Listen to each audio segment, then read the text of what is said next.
가을을 생각하니 떠오르는 문장이 깊어진다였다. 생각해보니 봄, 여름, 겨울 그 어떤 계절에도 깊어진다는 수식을 하지 않는데 유독 가을에만 이런 표현을 붙이는 것 같다. 깊어진다는 말이 나에게는 참 매력적으로 느껴진다. 가볍지 아니하고 깊은. 나는 어린 시절부터 그런 사람이 되고 싶었던 것 같다. 어렸을 적 기억나는 내 모습 중 하나는 어른스럽다, 잘 참는다 라는 칭찬을 좋아했던 것이다. 7살 때 교통사고로 허벅지 뼈가 부러져 몇 개월간 병원에 입원해 있었다. 무릎에 철심을 받고 다리를 매달아 놓은 채로 몇 개월간 지낼 정도였으니 꽤 심한 사고였던 것 같고 또 통증도 심했던 것 같은데 나는 아프다고 큰 소리를 낸 적이 없었다. 담당 의사 선생님과 간호사 선생님들께서 너무 잘 참는다, 어른스럽다 칭찬을 해주셨다. 그때 참 뿌듯하다는 생각이 들면서 나는 잘 참는 어른스러운 사람이야. 내 감정을 드러내기보다 숨기고 의연하게 행동하는 게 어른스러운 거야 라는 생각을 가졌던 것 같다. 그 이후에 자라면서도 나는 어른스럽고자 노력을 많이 했던 것 같다. 어른들과 함께 있을 때에는 내 생각이나 의견을 얘기하기보다 어른들의 말씀을 듣고 받아들이고 잘 따르는 것이 올바르다고 생각했던 것 같다. 그래서일까? 어느 순간부터 얌전히 앉아서 어른들의 이야기를 듣는 것을 참 좋아했던 것 같다. 친척들과 만나도 애들끼리 장난치고 노는 것보다 어른들이 무슨 이야기를 하나 듣는 게 더 재미있었다. 어린 시절의 일기장을 들여다보니 잊었던 내 감정이 담겨 있었다. 우리 엄마는 뭐든 잘한다. 나도 엄마처럼 뭐든 잘하고 싶다. 엄마가 요리를 하고 우리 세 남매를 키우고 친척들을 맞이하고 그런 모습들이 그때 당시에 엄청 크고 대단하게 느껴졌나 보다.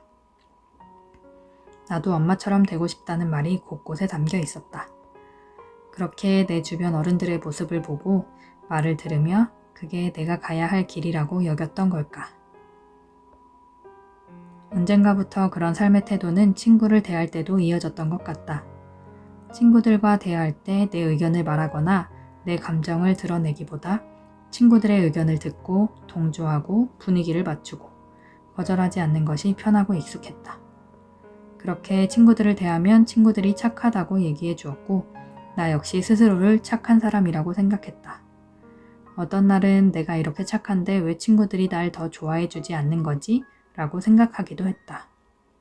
친구들의 의견에 대부분 맞추다 보니 친구 간에 문제가 생길 일이 별로 없었다.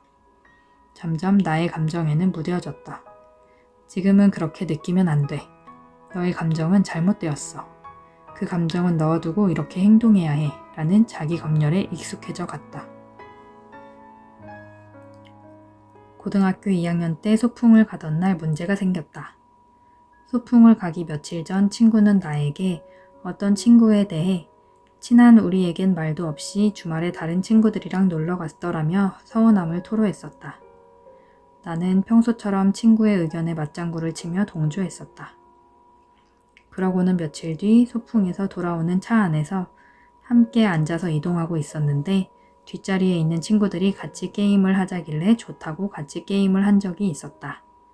그 모습을 본 옆자리에 있던 친구는 내가 자신에게 같이 하자고 물어보지 않았다며 서운함에 토라져 버렸다. 며칠 전 같은 일로 나에게 다른 친구에 대한 서운함을 표현했었는데 같은 행동을 내가 했다는 점에서 많이 실망했던 것 같다. 나는 바로 사과도 하고 편지를 써서 건네기도 했지만 친구는 편지를 읽지도 않고 찢어버렸다. 끝내 친구의 화는 풀리지 않았다. 그 일로 고등학교 1학년 때부터 가장 친하게 지냈던 소중한 친구를 잃게 되었다. 그 당시엔 너무 억울했다. 난 뒷자리 친구들이 나에게만 묻는지도 몰랐어. 그냥 잠깐 게임을 했던 것뿐이야. 그게 그렇게 큰일이야? 도대체 그 친구를 이해할 수 없었다. 다른 친구들을 만나서 하소연했었다. 그런데 어쩌면 그게 처음이 아니라면? 그때 친구가 하는 말에 내가 마냥 동조하면서 말만 그래 하면서 실제로 행동이 그렇지 않았다면, 그게 여러 번 반복되었다면 충분히 서운할 만했다. 그 이후에도 크게 달라지지 않았다. 다른 친구들도 사귀었고 겉으로는 아무렇지 않게 잘 지냈지만 역시 예스맨에서 벗어나지 못했고 대학생이 되어서도 그 태도를 유지했다. 그 태도는 또다시 문제를 일으켰다. 대학생 때 친하게 지내던 친구에게 좋아하는 오빠가 있었다. 그 친구 때문에 그 오빠와 자주 같이 붙어 지내게 되었다. 그러던 중 그 친구가 한 학기 동안 해외 연수를 가게 되었고 그 동안에도 나는 그 오빠와 종종 연락을 나누며 지냈다. 친구가 좋아하던 오빠라 같이 시간을 보내기도 했었고 같은 과 선배이기도 하니 연락이 오는 걸 거절하지 않았고 같은 방향으로 갈 일이 있으면 같이 걸어가기도 했다. 그러다 그 오빠가 나를 좋아하는 걸 알게 되었고 이후로 연락을 끊었다. 그런데 이 이야기를 다른 친구에게 전해 들은 친구는 내가 본인이 좋아하는 오빠와 친하게 지냈다는 이야기에 나에게 서운해하며 멀어져 버렸다. 어느 날부터 무언가 분위기가 이상하다 느꼈지만 수업 들으랴 알바하랴 정신없기도 하고 그냥 내 느낌이 잘못된 걸 거야, 오해일 거야 생각하고 지내다가 뒤늦게 친구가 그 사실을 듣고 서운해한다는 걸 알게 되어 사과하려고 했지만 이미 친구는 나에게 마음을 닫은 상태였다. 나는 그냥 단지 두루두루 잘 지내는 게 좋고 연락이 와서 받았을 뿐이다 생각했지만 친구는 본인을 생각해 조금 더 적극적으로 선을 긋지 않은 나의 태도에 실망했던 듯하다. 이렇게 소중한 친구들을 2번이나 잃으면서 나의 문제점에 대해 깊이 생각하게 되었다.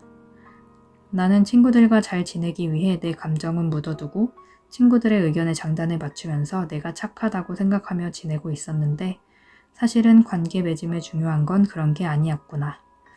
내 방식이 잘못되었구나. 착하다는 게 나를 숨기고 타인의 뜻에 오롯이 맞추는 것이 아니구나. 그런 건 사실 불가능한 거구나를 깨닫게 되었다. 그러면서 나는 왜 내 생각이 없이 다른 사람의 뜻에 따르려 할까 생각하며 당당하게 본인의 의견을 이야기하는 친구들이 너무나 멋지고 부러웠다. 나도 내 의견을 말하는 연습이 필요했다. 그 즈음 내 옆에는 사귄 지 2년 된 지금의 남편인 내 남자친구가 있었다. 나는 예전부터 남자친구를 사귀기 시작하면 화장을 잘 하지 않았다. 내가 예쁘게 꾸미지 않아도 나의 모든 모습을 다 보여줘도 날 좋아해주는 남자를 만나길 원했던 것 같다. 남자친구와 연애 초반에는 싸울 일이 없었다. 싸울 줄 몰랐다는 게 더 맞는 말일 수도 있겠다. 웬만하면 의견을 맞추다 보니 문제 생길 게 없었다. 그러나 편하지 않았다. 덜 가까운 사이 같았다. 남자친구와 함께하는 시간이 길어질수록 점차 내 생각과 의견을 드러내는 연습을 했던 것 같다.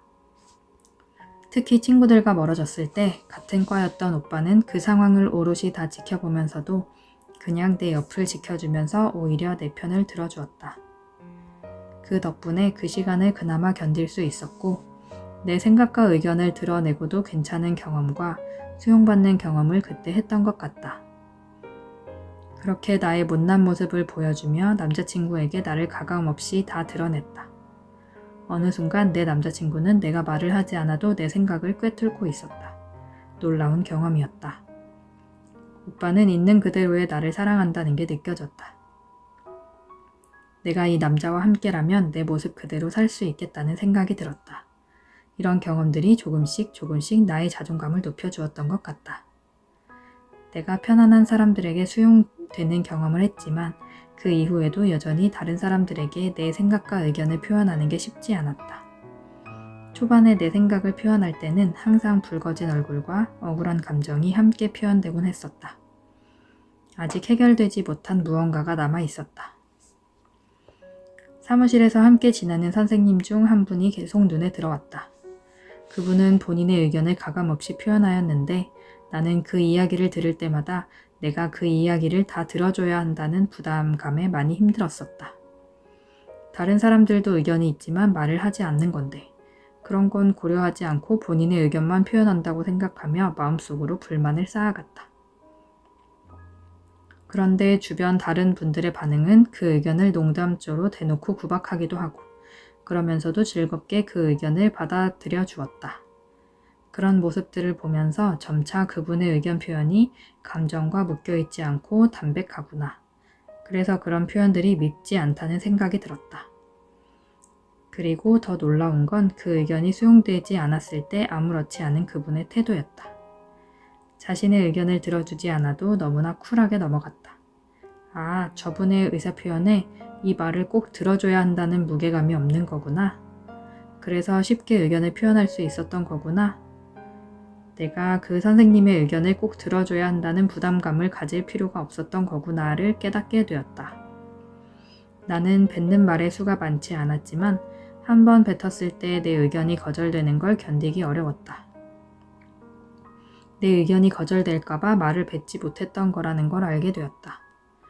깨달았다고 바로 내 행동이 변한 건 아니었지만 덕분에 점차 내가 뱉는 말의 무게감이 가벼워지고 다른 사람들과 생각을 나누는 일이 좀 더 수월해졌던 것 같다. 이렇게 나는 오랜 시간을 지나오면서 나의 모습에서 아쉬운 점을 발견하고 그 모습을 좋은 방향으로 바꿔보고자 천천히 노력해왔다. 되돌리고 싶은 순간들도 있지만 그런 경험들이 있었기에 지금의 내가 될 수 있었다는 걸 안다. 그리고 여전히 나에게 아쉬운 부분들이 남아있을 것이다. 그렇지만 나는 또 내가 점점 더 나은 방향으로 가고 있다는 걸 안다. 그렇게 나는 계속 깊어지는 중이다.